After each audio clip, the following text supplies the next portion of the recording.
Hey everyone, I'm Adam Sweet from Soul Astrology, and today we have edition number 14 of the Anonymous Birth Charts.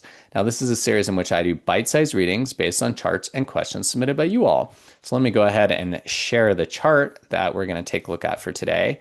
Now, the question that was submitted alongside this chart says, why did I have such a hard relationship with my mother? Well, first of all, I am sorry to hear that that was the case. And second of all, I just want to acknowledge this anonymous native for, yeah, even sending in a question like that, because often it can be difficult to even admit that. And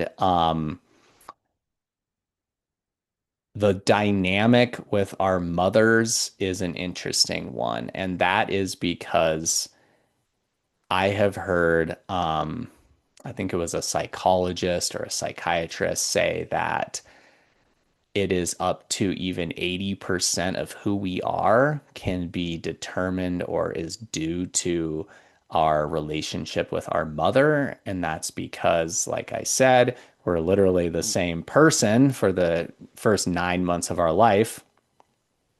And then after we're born, if we're not immediately adopted, our mother is the person who nurtures us, takes care of us, and thus shows us about the world, teaches us about ourselves.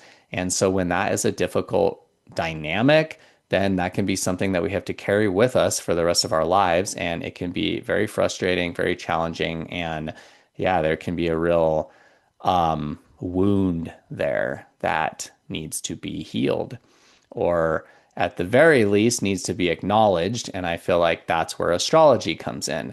Astrology is so good at just being the witness of the thing or of the dynamic. Astrology is a potent observer or a potent mirror of the dynamics that we live out throughout our lives.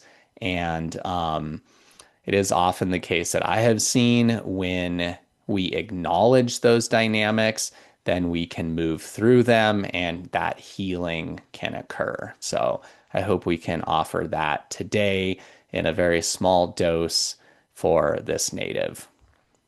Now, anytime we want to look towards the mother in a birth chart, we can start by looking at the moon.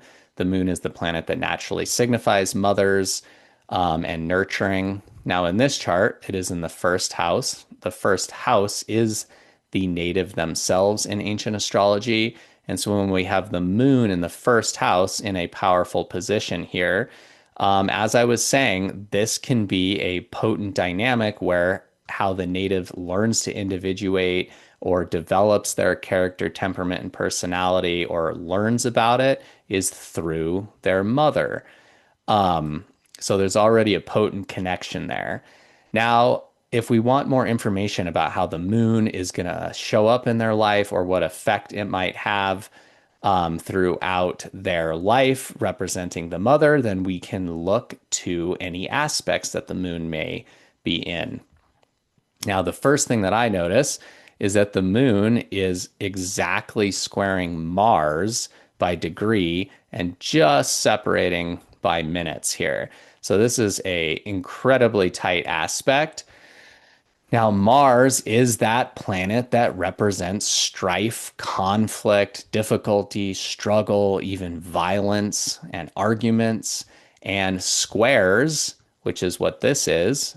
Anytime we see planets that are 4 signs apart or 4 houses apart using whole sign houses, we have a square.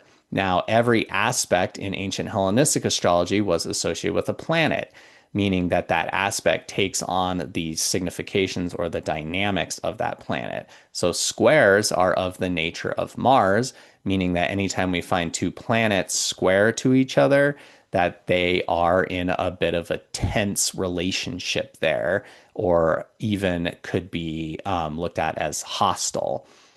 So we have the moon in a hostile dynamic here with Mars.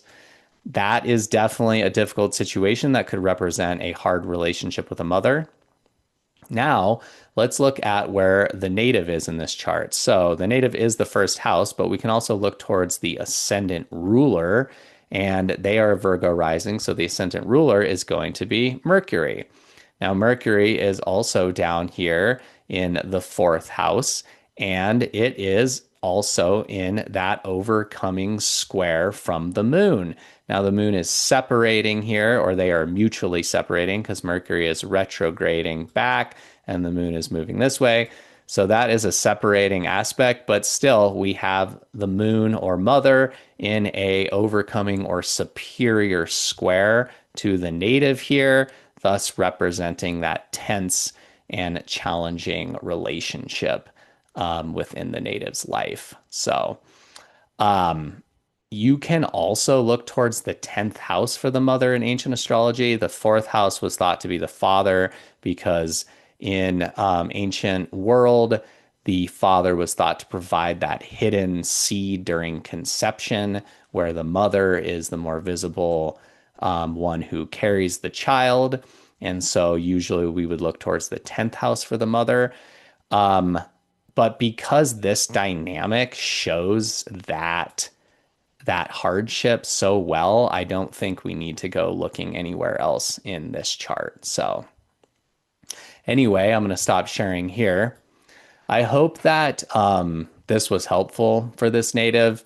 Like I said, sometimes just naming the thing can provide a little bit of healing and yeah, it can give us kind of permission to move through it, acknowledge it, and do the best we can to incorporate that dynamic into our soul, our psyche, and the rest of our lives. So I would like to thank you all for watching today. If any of you have a question you would like to submit for this, please submit your birth data and the question to adam@soulastrology.com, and we'll go ahead and take a look at it. I appreciate you watching, everybody. Take care out there. Thank you, and bye.